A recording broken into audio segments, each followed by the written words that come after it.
Technology ఎంత పెరుగుతుందో వ్యాధులు అంతే పెరుగుతున్నాయి. రోజుకో కొత్త రోగం జనాలను భయపెడుతోంది. కొత్త వ్యాధులు మనుషుల ప్రాణాలను కబలిస్తున్నాయి. రోజుల్లోనే ప్రాణాలు పోతున్నాయంటే ఎంత భయంకర వ్యాధులు పుట్టుకొస్తున్నాయో అర్థం చేసుకోవచ్చు. తాజాగా కేరళలో మరో వింత వ్యాధి కలకలం రేపుతోంది. కోజికోడ్ జిల్లాలో మెదడును తినే అమీబాతో 9 ఏళ్ల బాలిక మృతి చెందడం తీవ్ర విషాదాన్ని నింపింది. కేరళ అరుదైన విచిత్రమైన వ్యాధులకు నిలయంగా మారుతోంది. గతంలో నిఫా వైరస్ వంటి వ్యాధులు ఇక్కడ కలకలం రేపగా ఇప్పుడు మెదడును తినే అమీబా అనే వింత వ్యాధి రాష్ట్రంలో భయాందోళనలు సృష్టిస్తోంది. తాజాగా కోజికోడ్ జిల్లాలో 9 ఏళ్ల బాలిక ఈ అరుదైన వ్యాధి కారణంగా మరణించడం స్థానికంగా విషాదం నింపింది.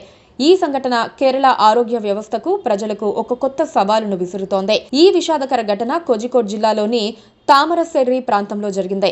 తీవ్ర జ్వరం, తలనొప్పి వంటి లక్షణాలతో బాధపడుతున్న ఓ బాలికను కుటుంబ సభ్యులు సమీపంలోని ఆసుపత్రిలో చేర్చారు. అయితే బాలిక ఆరోగ్య పరిస్థితి విషమించడంతో వెంటనే కోజికోడ్ వైద్య కళాశాలకు తరలించారు. అక్కడ చికిత్స పొందుతూ మరుసటి రోజు ఆ చిన్నారి మరణించింది.